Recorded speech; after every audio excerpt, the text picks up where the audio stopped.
Continuamos con nuestra serie Siria, el Islam y la Biblia, parte 5.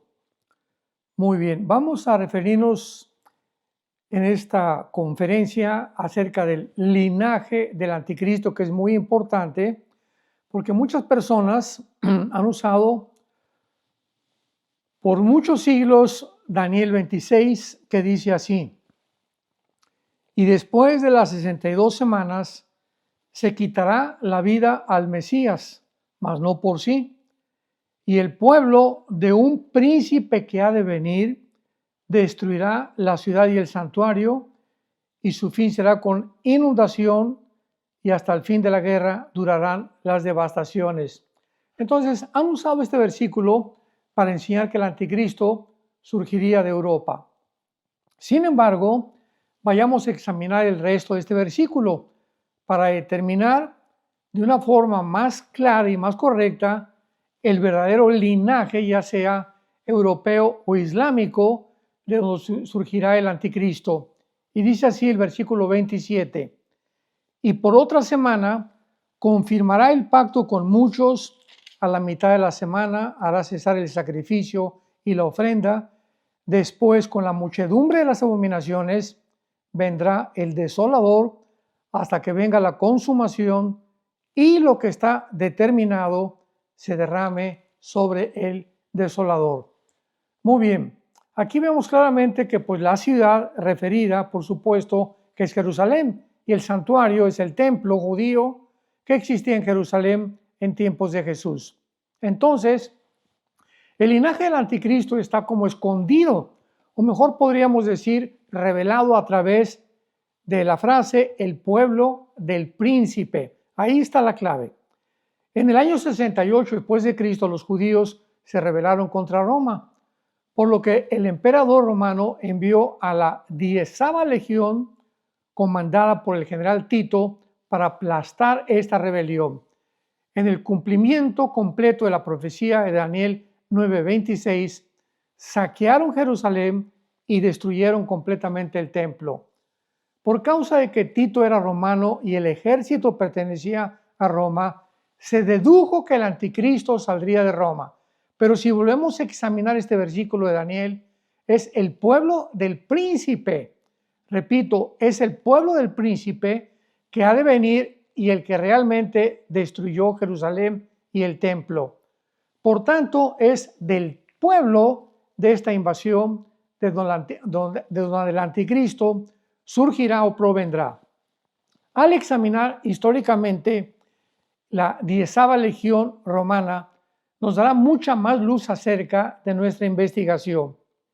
Mientras que esta 10ª legión sí fue romana y los soldados eran ciudadanos romanos, sin embargo, no eran procedentes de la parte occidental del Imperio Romano, sino que pertenecían al lado oriental, el cual es el Medio Oriente, y se localizaba de una forma específica en la ciudad de Constantinopla o actualmente Estambul, en Turquía. El general Tito fue el comandante de todas las legiones orientales y no de las legiones occidentales. La 10ª legión romana, que destruyó Jerusalén y el templo, consistía de soldados árabes, sirios y turcos, muchísimos musulmanes, los cuales eran de todas las naciones, vuelvo a repetir, del Islam. Si observamos un mapa moderno, todo el Medio Oriente es musulmán, excepto Israel. La parte oriental del Imperio Romano pertenecía al Medio Oriente, incluyendo el norte de África, donde también son todos musulmanes. Veamos algunos nombres del anticristo en la Biblia. Por ejemplo, la Biblia menciona varios nombres dados al anticristo, tanto en el Antiguo como en el Nuevo Testamento. Veamos, por ejemplo, en Isaías capítulo 10, versículo 24, una de las menciones más importantes del anticristo y el nombre que se le asigna. Dice así, Isaías 10, versículo 12. Acontecerá que después que el Señor haya acabado, cuando el Señor haya acabado toda su obra en el monte de Sión y en Jerusalén, castigará el fruto de la soberbia del corazón del rey de Asiria. Qué clara aquí es la Biblia, que está hablando exactamente que cuando Dios acabe su obra que comenzó, ¿verdad?, en Jerusalén, y va a terminarla en el monte de Sión cuando venga la famosa guerra del Armagedón. Él castigará el fruto de la soberbia del corazón del rey de Asiria. O sea, al anticristo aquí se le califica como proveniente de Asiria. Se le designa como el rey de Asiria. Vemos nosotros también claramente que tenemos que recordar la perspectiva bíblica, geográfica y espiritual que está centrada en Israel y no en los Estados Unidos ni en Europa. Entonces el anticristo tiene que provenir del norte de Israel, o sea, de Siria, de Irak, de Líbano o de Turquía, pero nunca de Rusia, como se ha de alguna forma equivocada prevalecido esta interpretación, y lo encontramos claramente en el capítulo 10, versículo 8 al 11 del libro de Daniel. Aquí está determinada claramente el futuro o lo que aconteció con el imperio griego. Y vemos en el capítulo 8 de Daniel, versículo 14, que dice la Biblia que cuando esto sucedió, es el versículo 8, Daniel 8, versículo 8. Y el macho cabrío engrandeció sobremanera, pero estando en su mayor fuerza, aquel gran cuerno fue quebrado, y en su lugar salieron otros 4 cuernos notables hacia los 4 vientos del cielo. Aquí está hablando claramente del macho cabrío que está personificando al anticristo y en este momento al imperio griego en la figura de Alejandro el Magno. Sabemos por la historia que cuando el imperio griego cayó, pues se dividió en 4 secciones: en Egipto, en Siria, en Macedonia y en Turquía. Fueron las 4 divisiones del imperio griego con los 4 generales de Alejandro el Magno. Y dice la Biblia que de uno de ellos, o sea, de una de estas 4 divisiones del imperio griego, que vuelvo a repetir, fueron Egipto, Siria, Macedonia y Turquía. De una de estas 4 divisiones, dice la Biblia, salió un cuerno pequeño, que en el capítulo 7 de Daniel se menciona como el anticristo, que creció mucho hacia el sur y hacia el oriente y hacia la tierra gloriosa. Observemos con cuidado que este cuerno pequeño no creció hacia el norte. O sea, la Biblia vuelve otra vez a corregirnos y nos vuelve otra vez de una forma específica a determinar que el origen del anticristo será al norte de Jerusalén. Y a continuación el versículo 9 dice, y de uno de ellos salió un cuerno pequeño, que es el anticristo, que creció mucho al sur y que al oriente y a la tierra gloriosa, y se engrandeció hasta el ejército del cielo, parte del ejército y de las estrellas, echó por tierra y las pisoteó. Cuando habla de que se engrandeció contra el ejército del cielo y que parte del ejército de las estrellas se echó por tierra, es absurdo creer o interpretar que pueda ser una persona normal, porque estas estrellas se mencionan claramente en Josué 5:20, en Apocalipsis capítulo 9, versículo 1, como las estrellas que se representan a los ángeles caídos. Entonces vemos claramente, ¿verdad?, que ya es muy clara la forma que la Biblia nos muestra de dónde el anticristo va a provenir. Ahora, muy bien, el anticristo, además, dice en el capítulo 7, versículo 25 de Daniel, va a cambiar los tiempos y también las leyes. Esto es muy importante porque dice, hablará palabras contra el Altísimo, a los santos del Altísimo quebrantará y pensará en cambiar los tiempos y la ley, y serán entregados en su mano hasta tiempos y medio tiempo. O sea, la teología islámica deja claro que el Mahdi, o sea, el famoso Jesús musulmán que le llaman el Isa le llaman en el lenguaje arábico a Jesús. Establecerá el califato, o sea, el imperio musulmán que dominará al mundo entero.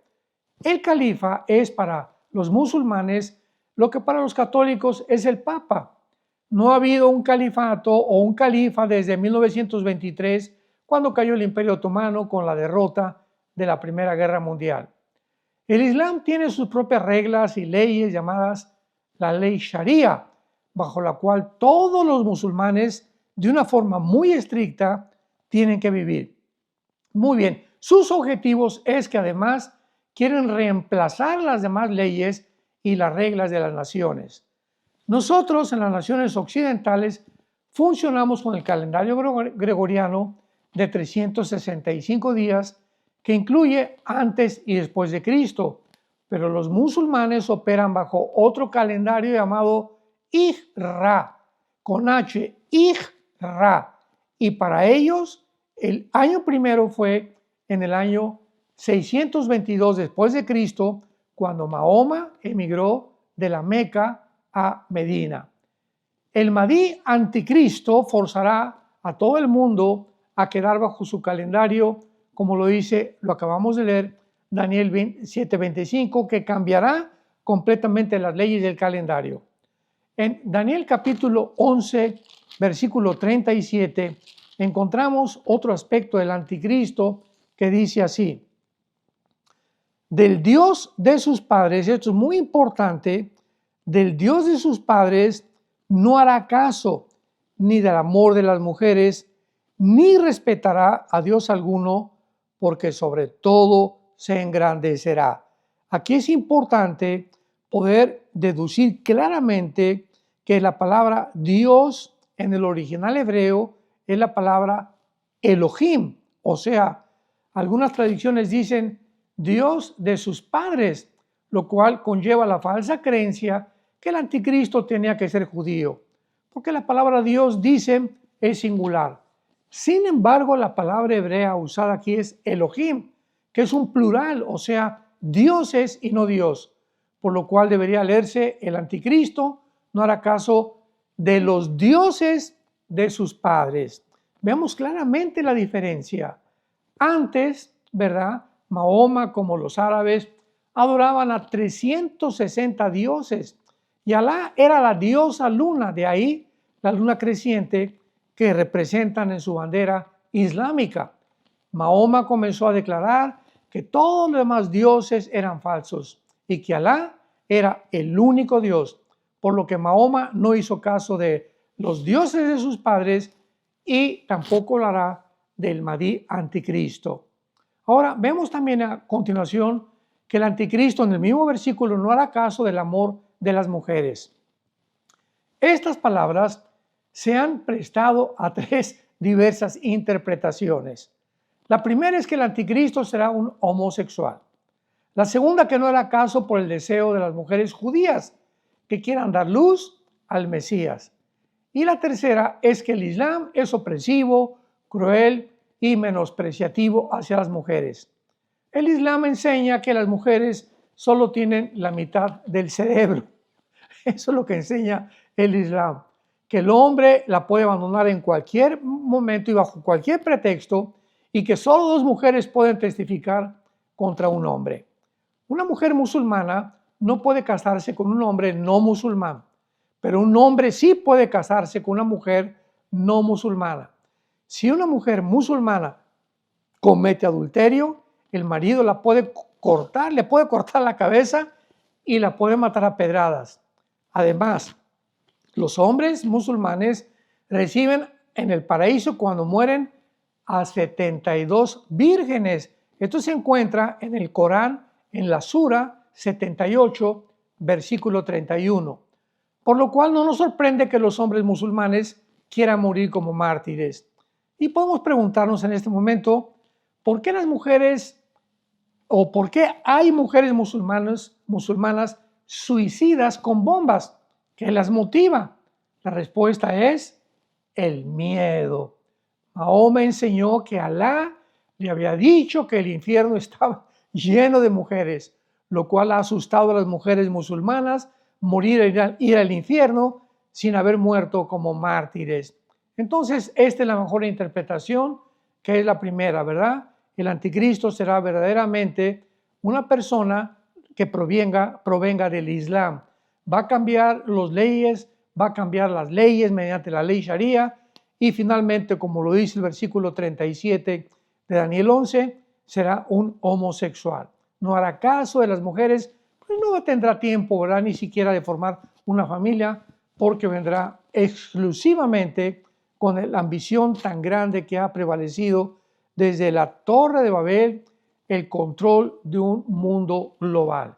El anticristo culminará este sueño de todos los seres humanos que han intentado, y como lo están haciendo en el siglo XXI a través del Foro Económico Mundial, de las Naciones Unidas, de la Organización Mundial de la Salud, a través del Club de Bilderberg, a través de fundaciones como la sociedad del famoso multimillonario George Soros, como de la Fundación Bill Gates y Melinda Gates, como la Fundación de David Rockefeller. Todas estas fundaciones y todos estos gobiernos y todas estas fundaciones no gubernamentales tienen el principal propósito de un gobierno global. Así que pues estamos en un mundo donde ya está chocando Estados Unidos con la nueva presidencia de Donald Trump contra el mundo que es globalista completamente. Va a haber un conflicto tremendo. Esta situación se va a agravar como lo estamos viendo en Siria y como lo vamos a hablar en el próximo noticiero profético.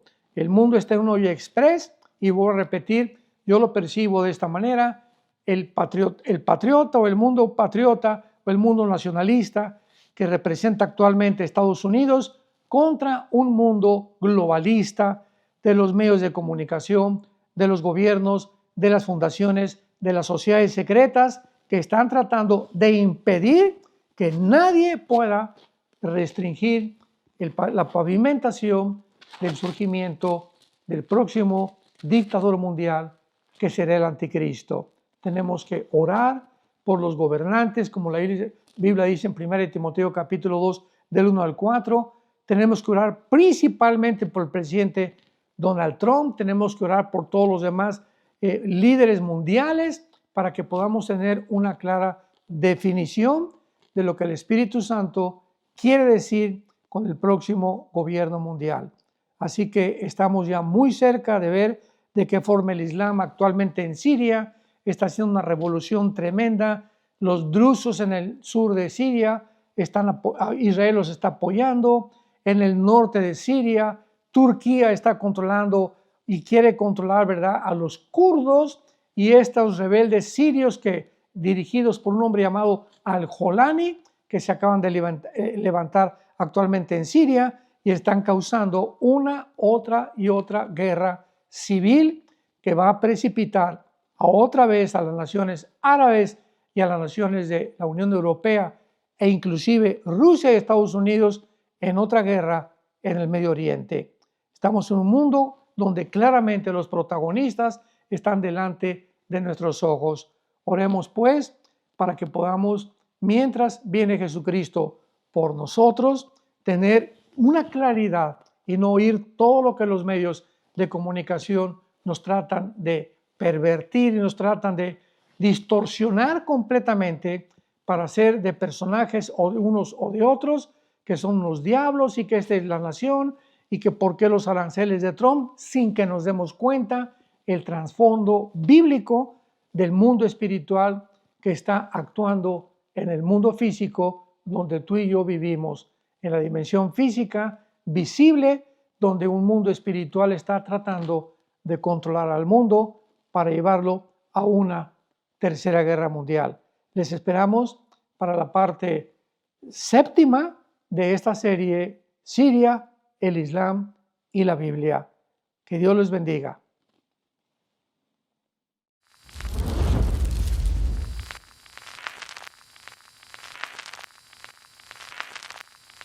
Hola, ¿qué tal? Me da mucho gusto saludarles y quisiera simplemente comunicarles que gracias a todos ustedes a través de todas las naciones del mundo que aman la palabra de Dios y que realmente están interesados en que nosotros como organización, Vida Nueva para el Mundo y Armando Alducin Ministries, continuemos predicando el Evangelio de la Gracia de Jesucristo y que podamos nosotros continuar haciéndolo gracias a sus donaciones.